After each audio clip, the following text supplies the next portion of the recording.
One of the big challenges that we have as sales leaders is learning how to coach our sales team to overcome objections. How can they coach them to overcome some of these common objections? So I'll start by pointing out, remember my story about being a horrible manager my first time around, was learning the difference between getting people to do everything the way I do because I'm great and you should do it because this is how I succeeded. Terrible way to try and get people to be successful. The Modern Selling Podcast. Ladies and gentlemen, welcome to this episode of the Modern Selling Podcast. Modern Selling Nation, I've got my friend here with me who is the Vice President of Global Sales at Interspace, Mr. Jon Freeman. Jon, welcome to the show, my man. Thanks for inviting me. It's great to finally meet you in person, Mario. I think we've been connected on LinkedIn for like at least a decade, so it's very nice to meet you. It has been a while. In fact, we are going on a decade next March. If you would, March 1st, 2015. Thank you for being a follower and for watching all of our content and for going on our journey. You've seen us evolve and change. And you actually, I think when we connected, I had all black hair and my hairline was right about there. Probably, yeah. Oh, well, great, man. I'm glad to have a chance to get together with you in person. So let's spend some time getting to know you, Jon. Do me a favor. Tell the Modern Selling Nation who you are and what Interspace is all about. And then I've got a very special question I want to ask you. Sure. So I'm an accidental salesperson. It's a common question you always hear in interviews. You know, did you plan on this or was it an accident? I'm an accidental salesperson. I actually went to school for data processing and had to make better money before I graduated. So I knew technology really well, got involved in technology a long time ago. Look at my LinkedIn profile if you want to answer that specifically. And I, first few years, really tortured myself with it. I did not enjoy the selling process at all. But something clicked in my head because really what I wanted to do in technology was to automate things that were boring for people. And I was really fascinated by that entire algorithmic process and logical thought puzzle you'd work through. When I was selling, I realized I was dealing with a very similar problem, but a much more complex machine, the human machine.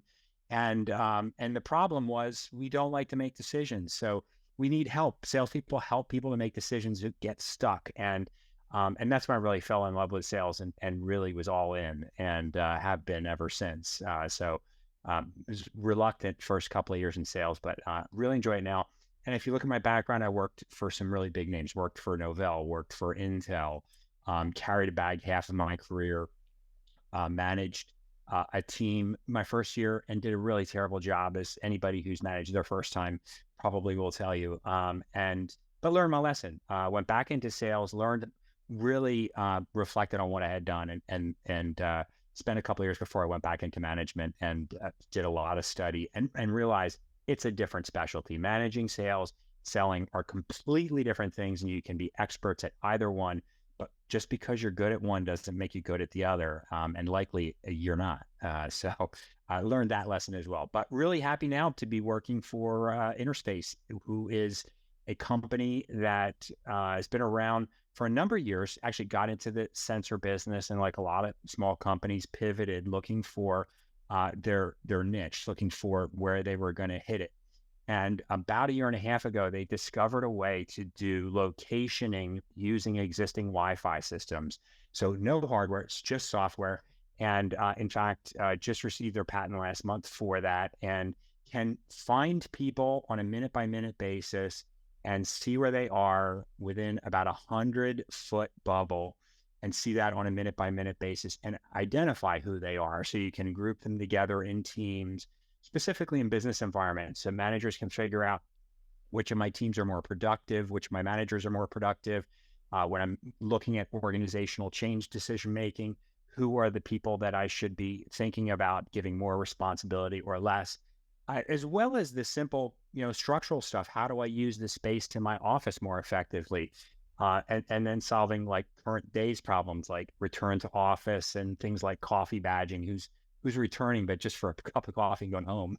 So how do you identify those problems and identify the things that you're doing that actually are having a good positive impact or having no impact? So that's what we're addressing today. As a solution provider, our biggest customer is Microsoft. Our second biggest is LinkedIn. Our third is NCR. We're installed in multiple campuses, millions of square foot of coverage. And if you're a user worried that like Big Brother just showed up, that's not what we do. Obviously in business, people can see your email. They don't have time. No manager has time to see what you're doing on an hour by hour, minute by minute basis. But managers do want to see which of their managers have productive and effective teams that are interacting with other teams. So if you're not a manager, this is a great tool that exposes poor management. And if you've ever had a bad manager, you know how difficult a problem that is to deal with. Our tool finally helps shed some light on that problem and gives more senior managers the ability to see what's going on. And they don't have to rely on people's opinions or buddy networks to come up with solutions. I know that's more of an answer you were expecting. So, no, good answer. No, I appreciate you giving us a little background on Interspace. Excellent job. I do have a question though, and that is, I always ask all my guests this. The Modern Selling Nation is looking for the funny moment. So I'm looking for something juicy. Jon, give me something. Just don't confess any sins now. And that is, tell us something nobody knows about you, even if they're looking at any or all of your social profiles. I probably should share something that's sales related, but I'm not going to. I think when I think of this is a very common question, as you know, Mario. It's a good way to build relationship. I always call that a fishing expedition. You're trying to find areas of commonality. So I'm going to share something with you that probably won't give you that ability, but it's a good one. When I was growing up, I was a figure skater. I came from a figure skating family. My brother and sister were Olympic competitors, and I dropped out early on. I didn't like it because it's a very qualitative judging model, and I didn't think I was judged fairly. I was a kid, right? So like, judges don't know what they're doing. I want to quit. At the time, my brother and sister were pairs skaters, and we went up to Lake Placid every year for a pairs thing. There was people from all over the United States would go to this. And while we were up there, if you remember, there was an Olympics in Lake Placid. And we were there about 4 or 5 years before the Olympics in Lake Placid. And it was the year just before the United States formed a luge team. And I was the first person to be invited on the first U.S. luge team. And really, if you saw me, you wouldn't ever guess this, but back in high school, I was the shortest kid in high school, freshman, sophomore year. But I wrestled. So I was little, but I was tough. So they thought this is the perfect guy to sit on a little sled to go 80 miles an hour. And that was the invite. But it came with a hitch, which was I had to live with strangers in Lake Placid and leave my family. At that point in time, I really enjoyed my family. I wasn't going to do that. So I never took the offer, but I still have the letter. I have a physical letter from the United States Olympic Committee inviting me to that team. My kids even saw that once, and they're like, "Why didn't you do it, Dad?" And I'm like, I liked my family. I wasn't going to give up my family. So that's my story. Wow, that's so cool. So how old were you when you got that? I think I was a freshman in high school. At the time I was wrestling either 78 or 81 pounds, if you can imagine how small a person I was. I was very small. I'm the average height now. My freshman year in college, I grew over a foot. When I came back from freshman year in college, people literally didn't recognize me. Yeah, it was a transition, but so you started eating all the Wheaties at college, and that helped you grow. I probably didn't eat too well in college, so I don't know what it was, but something triggered.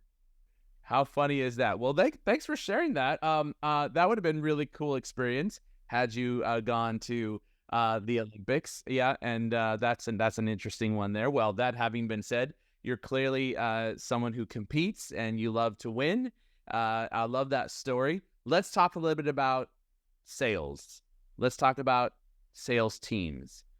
And one of the big challenges, and you've managed sales organizations, you're managing one now from individual contributors, partner channel members, business development organization.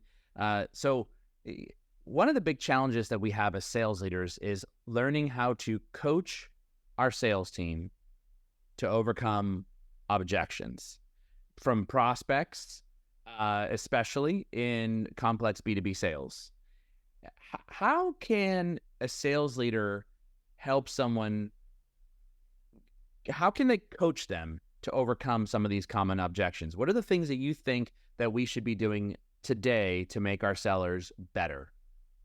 So I'll start by pointing out that, and remember my story about being a horrible manager my first time around, was learning the difference between getting people to do everything the way I do because I'm great and you should do it because this is how I succeeded. That's a terrible way to try and get people to be successful because we all have a different mental map of how we're going to reach the finish line. We all try and usually do succeed in reaching the finish line at different points, but our path is different. And our path is determined by our own experiences.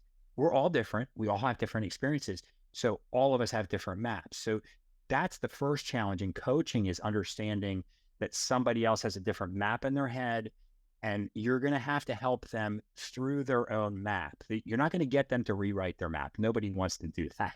So how do you get them to walk through their own map? Most effective way, time permitting, is a Socratic method. So basically getting people to understand through questioning the problem they're dealing with. So if they're dealing with an objection, for instance, how do I get them to understand that objection is really just probably the client trying to understand why they want to spend their valuable time with you. So they're demanding that you provide them with something that's relevant to them, that's valuable to them, valuable from removing pain or delivering pleasure usually, but one of those two things. Pleasure would be like meeting their objectives. Pain would be boss hates this thing, I'm supposed to get rid of it. So that's the first thing, is understanding that an objection really is just a question. Why am I talking to you? Why should I talk to you? A question in the selling process really, or an objection really is a question in the form of somebody not having any time. So they don't have the time to form the question correctly. So it just sounds like an objection. So for a sales rep, it's, you got to just turn that around and say, I'm not quite, I understand why you think that. Can you help me understand that a little bit more? People love to explain, just listen to me talk. People love to talk. So getting the other person to talk is generally fairly easy. And the key shift for most people, the commonality of this entire conversation, is that we have to really look at it from the other person's point of view. We've all heard that story, put yourself in their shoes, all of that. We do an incredibly poor job of that. It is the hardest thing as human beings to do because we're selfish in our root and in our fiber. We are selfish. It's why we survived. So we have to really get out of ourselves and look at somebody else's point of view, which is tough for most salespeople. They may become, you always hear, become better listeners, 2 ears, 1 mouth, all of the logic you throw at a sales rep. So just getting them to listen and focus on the person. Now, at a junior level, it's simple. Create a list of common questions, create the answers to those common questions. And if you really want to add some juice to that, ask all of your good sales reps what they commonly get asked, or even ask everybody, what are the common questions? Get rid of all the duplicates, take that list, send it back to everybody, and get everybody's answer separately to all those questions. And then get all the garbage out of it, but give multiple answers to each question and let everybody learn from each other. So at a lower level, you want to give them the questions and answers. And in fact, that QA document should be part of your sales guide. I don't know how many CEOs I've talked to, and at risk of any of them thinking I'm speaking poorly of any of them, they always think that the sales guide is this imaginary thing. Like, the sales guide is this thing that doesn't really exist in a physical form. And I don't know how many times I've said it's absolutely a physical form. Here are the 7 things it has to have, and one of them is the FAQ. So when thinking about some of these elements, you're talking about when coaching up someone when they're in that sales process. What about net new business? And we hit wall after wall, objection after objection, no after no, leave me alone, screw off. I think the last one that I got was, as you know, we sell to VPs of sales, CROs, CSOs. And the last message that I got was, duck you. Well, at least they were polite. At least they're trying to be polite. Yeah. And I actually took the time to write back a message saying, bro, why don't I send this to all 25 of your sellers that this is how a VP of sales responds back? Like, for real? Like, I get it if you didn't find any value. I'm okay with that. I also get it if you have all the leads that you want and you don't need to prospect better. I also understand that you have a massive pipeline. I'm okay with that. But what I'm not okay with is someone telling duck you. And he literally wrote DUCKYOU and duck you. And I thought, to even write something back like that, like the blow that it takes on somebody, and I'm not even I am not an individual sales rep. I'm a founder and a CEO, of which I am self-motivated, generally speaking. So I don't get through those wrestlings that some of our individual contributors may wrestle around with. Like, that's not cool. So how do you deal with some of those like psyche type of common objections and things that happen like that? Sure. Well, first of all, my attitude is everybody's entitled to lose their patience. Everybody's entitled to do something stupid. And that's okay. We're all human beings. We're all going to do it. We should try to apologize and recognize when we made a mistake. Completely agree. I'm on the same page with you. I've said this over and over again to multiple sales teams. I've said it to my sales team here. I've said it to prior sales teams. And that is, there is one kind of customer that we should never try to sell to, and that is a dumb customer. So this addresses, when I hear your story, my first thought is, who besides somebody who's dumb would respond to it? I mean, if you don't want something, you just don't respond. I'm too busy to respond, so I'm not going to respond at all. If I respond, it means my time's not very valuable because you don't have something I want, but I'm going to waste my time talking to you about it. Why would I do that? So to me, that's just dumb. Now, so that's the mistake, right? But if they do it over and over again, you can recognize they're dumb. A lot of people say, well, how do you tell if somebody's smart or dumb? And I'm like, I can't tell if somebody's smart, but I absolutely can tell when somebody's dumb. So, and everybody agrees. You just had the same reaction everybody has. So, and I think it's very important because a lot of salespeople are told, never give up, continue to sell, don't take no for an answer. And the reality is that's wrong. That's bad advice. Okay. Your time is the most valuable commodity you have. And wasting your time on somebody that's dumb is the worst decision you could possibly make. So you have to use your own judgment to figure out, I am dealing with a dumb person here, and have the fortitude to say to your manager, they're dumb. Now, when somebody says that to me, I might say, how did you come to that determination? I'm very curious because I want to learn from that too. So I'm not challenging them. I want to learn. So that's a piece of it. Now, the first part of the question you asked was, how do you, when you're constantly hitting over and over again the same group of people, the same message, and you're not getting the response you want. I just go back to basic 2 courses in my MBA. One was statistics, and I had multiple statistics classes before that. And the other is my marketing, the marketing segment in my MBA. So if you take some logic from each of those, and the logic from the statistics is, how much do you have, what volume do you need to hit to have enough samples to say whether or not what you're doing is unsuccessful? So just use a statistical rule for that. If it's a small sample size, it's about 100. A big sample size, about 1,000. So if you can't figure out in 100 or 1,000 hits whether or not what you're doing needs to change, then you're following. Everybody always attributes to Einstein. I don't think he ever said it, but doing the same thing over and over again is a sign of insanity. But that's where that falls, right? So there's your test. And then looking at marketing, In marketing, you are constantly testing. The whole process of building a business is testing. You're testing who your target audience is. You're testing from a company standpoint. You're testing what your solution is targeted to deliver. You're testing who the ICP is, who you're selling to. You're testing the messaging. So you absolutely want to document those things so you can keep track of them, and you want to test them using the statistical rules. And all of that is in a single wrapper that you can wrap up and say, don't ever give up. That process, you absolutely don't need to give up until you give up the ghost. You do not ever need to give up that process. That process will always deliver solutions for you.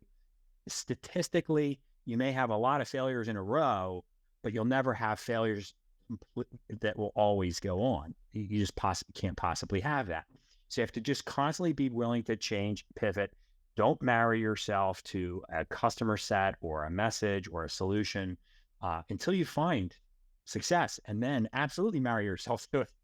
Put everything in, throw everything else away, and all of your effort goes to that success. I mentioned to you, I had started a sound studio, and I was doing marketing for the sound studio. I was trying to figure out, well, how do I get people to react? This is a B2C. We're talking about B2B right now, but that was a B2C example. And I had spent $80,000 in Google AdWords. I had tried everything. Well, I was trying as well Facebook, and I, had a little bit of success, and I'm like, oh, maybe Facebook's where I can get the customers. And then I was trying different colors and different ads and different words and different mixtures of things. And I finally came up with the stupidest thing. It was so dumb. And I was getting for $300, I was finding a new customer. And that was enough to pay for the time in the studio. So I was like, okay, that's it. And I stopped. All my money went right into that ad. And I just expanded that one ad. You as a rep, the only part of the question you asked that I'm not really answering, and it's a very unique kind of a problem, and that's what happens when you're selling something that no one's ever sold before and no one has ever bought before. Very, very unique kind of problem. Companies have this problem all the time. They launch a new product, they're targeting an audience, they did all their research, but they never sold it. They don't know if it's actually going to land. That's a different kind of thing. And I would actually point out to most managers, the sales reps that can do that are different than the sales reps that can repeat a process. There are two different kinds of sales reps. Sometimes the repeatable sales reps can learn how to do this new sale type thing.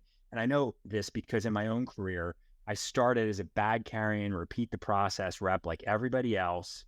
And then I was like, oh, I got a chance to sell OEM. What's this weird thing I'm doing? And then I got a chance to work in channels. And I was like, oh, this two-step channeling process. When I finally landed on the opportunity to sell something brand new, I was at Zercom. I was working for Dirk Gates, who invented the old PCMCA credit card adapters. And he came out with this thing called a port station, which was this thing you put in a conference room, and it had retractable wires for Cat 45. And it was nice, man. It was brushed steel on the top. It was something you could put on a $5,000 conference room table. Nobody had ever tried to sell this. Nobody had ever tried to wire network connections this way. Nobody knew if it would work. And I was like, I was always the guy who was like, I want to be the first one to do that. So I was always looking for that first chance opportunity. And I had done it before when I kind of came up with the idea of selling DOS for digital research as an upgrade. So if you ever wonder why operating systems are sold as upgrades, this is the guy who came up with that idea. I was early on, I was told that, digital research, Jerry Kildall was going to shut the whole business down. And my COO says, John, you always come up with weird stuff. Maybe you can figure this out. And I almost gave up 4 days into sitting in the conference room and trying to brainstorm this. And it's when I was about to give him the bad news, I was walking down the hallway and it occurred to me, what about an upgrade? And I went to engineering and they just turned around and handed me a floppy disk. Here's your stupid upgrade disk. Nobody's ever going to buy this thing. And when we launched it, we captured about 24% market share from Microsoft, sold $80 million worth of product, which is like 4 years worth of sales for them in 1 month.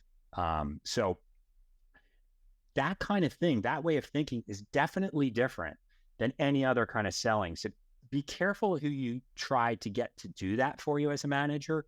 If you don't pick the right people, it's a very difficult thing to do. It's very satisfying. You can probably get from me. I love doing that, and I have multiple stories of doing that. And I always thought that's how I could prove myself as a better sales rep. And eventually, I just ran out of doing it. I'm like, okay, I know how to do this. That's why, like, I go to smaller companies, because I'm like, yeah, bring me in, because I know I can just hammer the solution home for you. I know how to get these newfangled things out in the market. I understand the idea that people don't understand what this is, and I'm okay with that. And I want to help, paint the world with that, whatever that new solution is. But it's an early adopter problem. Jon, so you mentioned that you got your degree in statistics. Is that correct? Undergrad was in data processing. So I went to Drexel, programs on Prime 750 and IBM 3090 mainframe. I've written assembler code, COBOL, Pascal, Fortran. I've never written a line of code commercially. Thank God. I don't want to. But did you say though that you had something to do with statistics, or you were in a course? What was it? A course, or your undergrad was in? My undergrad, I did poorly on my first undergrad course in statistics. Had to take it again. I did poorly in my MBA. You could redo a course. I had to redo statistics. So I've taken statistics 4 times because I did poorly. But to me, it was a very curious thing. I loved it a lot. And in high school, I actually was a statistician for varsity baseball. So that's where I got my taste for numbers. There was a reason why I was asking you about that, and it's because I've got a story about statistics. But before I tell that story, I want everybody to listen into this important message from our program sponsor. Imagine having the power to identify companies visiting your website, track their behavior in real time, and seamlessly integrate it all with your CRM. Leadfeeder is not just a tool, it's your secret weapon for efficient and targeted lead engagement. What sets Leadfeeder apart? It's the ability to provide detailed insights into visitor behavior, helping your sales team prioritize efforts and close deals faster. With customizable notifications and lead scoring, Leadfeeder is changing the game. Ready to revolutionize your approach to leads and deals?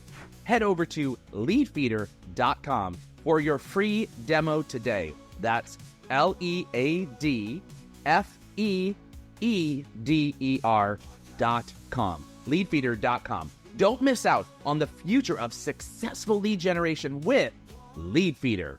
Now, right before that commercial break right there, I was about to tell a story about statistics. So I'll take you back, and this has nothing to do with sales except for what I did. When I say nothing to do with sales, meaning my lack of success in statistics. However, this is where I knew I was on the sales path here. So long story short, I was pretty good at math, and I thought stats, no big deal. Missed the first 4 weeks of lecture, maybe first 5 weeks of lecture. Showed up one day, the few weeks before a midterm, and I was like, I have no idea what he's talking about. Didn't do any of the homework. Didn't, follow through on the lecture notes. I was completely lost.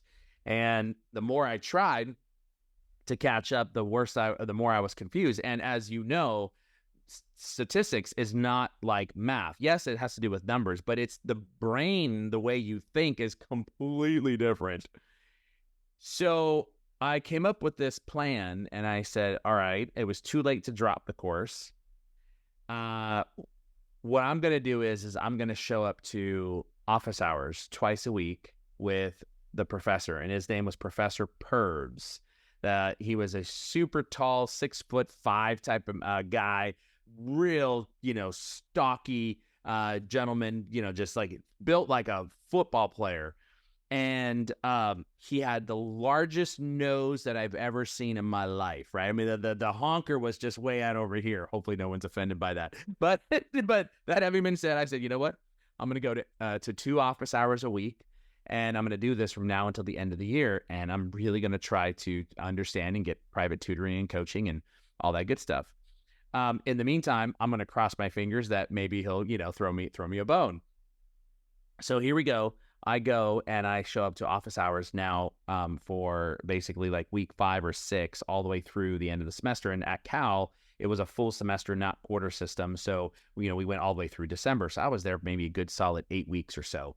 I went every week, 2 hours a week, sat there with him, and I just went like I just couldn't understand. And a lot of it had to do with the fact that I was way behind and he didn't know that and I didn't tell him that and all that good stuff. So, all right. So here we go. I tried to learn. I tried to understand. I truly was, trying to invest. But then I was like, yeah, all right, we're just gonna let happen what let's happen. So there were 10 GSIs, graduate student instructors, and I was in one of the 10. We do the final. There's about 500 kids in the class, right, or maybe about 450 or so in the class. And I get a call from my GSI instructor, and this is after the semester has ended. I'm already back at home, and he says, "Hey Mario," he's like, "Thanks for taking my call. I got good news and I got bad news. Which one do you want first?" And I said, "Bad news. I'm always a bad news guy first." He's like, "Bad news. All right. Well, let me tell you the bad news. Bad news is you failed the class and you failed the final on the curve." And I was like, what's the good news? yeah, what's the good news? There's no possible way there could be good news, right? And so I'm thinking, I don't understand. And I was like, wait, on the curve? He's like, yeah, bro, it was on the curve. He's like, that's how bad you did. It was, I remember, never forget this. I got a 56% on the curve, which means I was really bad, right? So, so he says, so, you want the good news? And I said, yeah, what's the good news? What could possibly come from this? And he goes, I have no idea what you did. I have no idea how you did it. But the good news is we're going to pass you with a C-. And I, wait, what? And I said, I failed, right? He's like, yeah, you did. And he's waiting for me to, tell him something. And I have no idea what he's waiting for me on. And I'm like, okay, why? How? Thank you. It's a thank you. It's waiting for thank you. That would have been the right thing. Got the deal, right, guy? Thank you. Move on. But I was confused. Why? How? How did this happen? So he goes, so we're all sitting in a classroom. Professor Perv says to all 10 GSIs, who has Mario Martinez in his class? And my GSI said, well, I do. And he goes, what did you get? I told him your grade in front of everyone. And he says, all right, give him a C- and call it a day. And I said, no way. And so that was my story about stats, is that that's when I knew I was basically selling at that moment in time. You actually, when you tell me that story, it reminds me of something I say frequently to sales reps. And that is, the people you talk to are going to remember maybe 20% of what you say, but they'll remember 80% of how they feel. So if you aren't like in the right headspace and your heart isn't in it, you should never be talking to a customer. So, and I usually coach them on, what does that mean? Because you always hear that, people can hear the smile, back before the video, you can see the smile now. But back before a video, you can hear the smile. So smile and have a mirror. And I would say, yeah, that's okay advice. But if you want really great advice, think of somebody you really love, somebody who chokes you up. And it could be somebody in your past. Think about that feeling you had of love and just bring it into yourself as much as you can. And just like when you get really angry, those feelings have this half-life. You'll still have that feeling and people will feel it. And so it's a way of like thinking about how when you get angry, it takes you a while to cool off. Or when you feel love, it takes a while for that feeling to cool off. You don't really notice it as much as anger, but it works the same way. And the person you're talking to will actually feel more cared about. And that's the gold. That will get you the C+ in your stats class. So funny as it may be, let's move on to this path here, because that was a sales story. The stats part was not the sales. That my lack of success or my overconfidence. I suppose there's so many lessons inside there. It could be related to sales.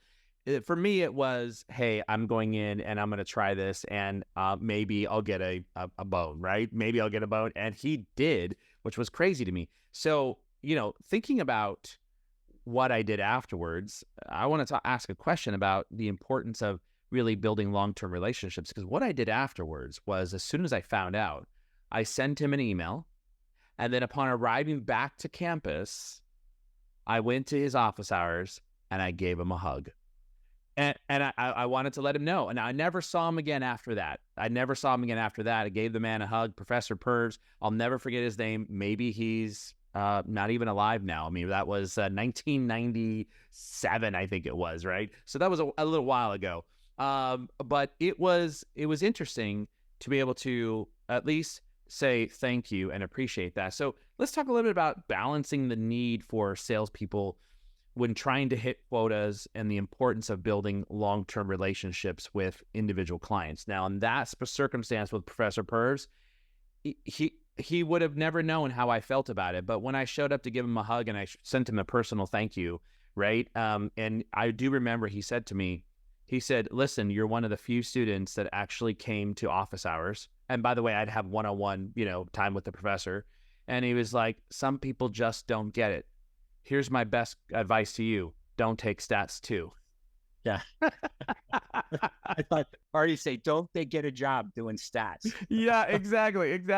So and so therein lies, I couldn't go down the econ route to as a degree because I couldn't get into past stats 2, and I needed to be able to pass stats 2, and there was just no possible way. So let's talk about the balancing for the how do you balance the need for your sales reps to hit quota with the importance of building a long-term relationship with clients? Yeah, I think, let's start by saying it depends on the solution that you're selling, right? So you may be selling a solution that really doesn't require any long-term relationship. And if that's what it is, I ran a boiler room selling expensive money for a short period of time because I was curious what that would be like. Those were not long-term relationship type of deals. But in all of the rest of my career, it has been high tech. So the people I've been dealing with are potentially some future customer for me. So I early on, realize anybody I'm doing business with, I might be doing business with later. So I have to do all of my business with integrity and understanding what the power I bring to a conversation in terms of the interaction between me and a sales rep is singular. And that is, how do people make decisions efficiently for what I'm selling? So how have other people made decisions? And through that process, what benefits did they get? Because that's what my buyer wants to know. How do I buy this thing and why should I buy this thing? I'm the expert about those things, and I need to efficiently give that information to my buyer. If I do that really well, it will have helped them. Early in most conversations, I will ask somebody, what do you want to be doing 5 years from now? I know this is a weird question, but I'd like to know you 5 years from now. And the one way I know for sure you and I will know each other is if I help you now do something you want to be doing 5 years from now. So I'll open the conversation, and it's genuine that I'm doing that because I want to know the person has an understanding that I care about what their future is. I know that that's going to give me value with that person, but I know that that process has worked for me throughout my entire career. And whenever I come into contact with somebody, whether or not I sell to them or not, I try to make sure I maintain contact with them. That's, the beauty of LinkedIn. It makes that very, very easy these days. But the point in this conversation is you can't look at any individual sale, and this goes for most sales. You can't look at any individual sale as a point in time that you won't have to come accountable to in the future. So you can't do something that's dishonest or has lack of integrity, because that will reflect back on you, and it will reflect back on you mostly through ways you hadn't ever expected it to, the worst of which is your own head, right? You've got to live with yourself, and every little bit of poison you put in there is shit you got to live with. I apologize. You can cut that language out. Every bit of poison you put in your brain you are going to have to live with for the rest of your life. So just don't put any poison in it. Get the work done, get the job done, get to the finish line efficiently. Absolutely stick up for yourself in terms of the value of your own time. So be aggressive with your customer. Your customer is more comfortable not making a decision, even when that decision is better for them. Your job is to help them cross that chasm or jump across that fence. If you're not helping them do that and it doesn't involve a little bit of aggression, you're not putting everything in it that might be necessary. I don't think I took a tangent on that answer. I think I was still sticking to it. You'll have to tell me, Mario. No, all good. And this really comes down to focusing in on the customer. And when you focus in on the customer, things will usually fall into place. The challenge that we have is that we as sales leaders, we measure our sales teams through various different metrics or KPIs to validate performance. The big part is we have to know our own sales cycles. So as an example, how long should a sales cycle take?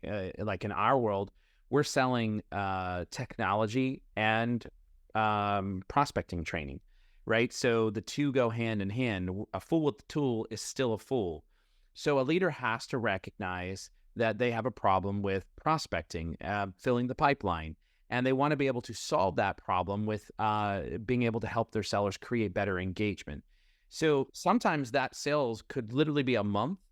And in some cases, some of our large enterprise customers that we're working on right now, we're 9.5 months into a selling process. And because it takes time and there's iteration and then there's this person and that person. And so I think some of the metrics and KPIs that we manage reps by today, especially in a complex B2B sales environment, may not necessarily be the right metrics.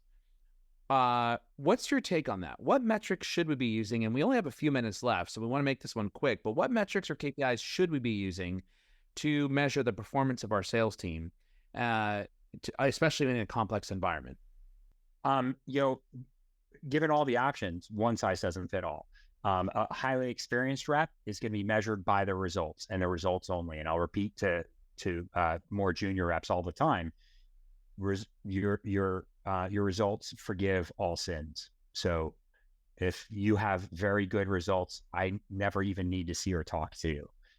So that's at that level. At a new rep level, never sold for the company, I don't care if they're experienced, but they're brand new to the company. The only thing that matters is the level of prospecting. So setting a goal for them, measuring it against that goal, letting reps see how other people other people on their team are performing in the same way, who's doing better. So allow competition to creep in a little bit, are all important. Now, which of the KPIs to measure sometimes depends on what you're selling, the industry you're in. So, you might be selling a big ticket item and it's about how many people within an individual company that you're looking for. So how many contacts have you identified and had conversations with? Might be the metric you're looking at. If you're selling something that's a single transaction with an individual buyer, 15 grand and it's a 45-day buy cycle, I'm gonna look at every part of the funnel. How many people did you add today, or how many people have you added on a rolling 7-day average to the top of the funnel? How many have you disqualified? How many are you having deep qualification conversations with? How many people are getting into the bottom part of the funnel in terms of negotiation? And then what are the percentages of that flow, and compare those percentages to other reps, and make sure that everybody understands here's what I think is a healthy level and here's what are unhealthy levels, and then coach to where their weaknesses are. But there is no limit to the number of KPIs except for your own time and your own willingness to build the reports to track those things. You should track as much as you can. And it is very important to make sure everybody knows what it is you're tracking. So if you are tracking a lot, make sure you got dashboards in HubSpot or Salesforce so everybody can see what those things are. Bring them up in the weekly calls that you do with reps. Congratulate anybody. Never do constructive criticism, because it's not a thing. Constructive criticism is criticism. It does not make people perform better. It makes them feel bad. So you can only promote the good behavior and hope that people see that. If people aren't doing what they need, you got to just cut them. And you have to take your own responsibility for cutting them because you haven't made it clear to them what they needed to do, not they didn't do what you wanted them to do. Makes sense. Thank you, Jon, very much. It's been great having this conversation with you.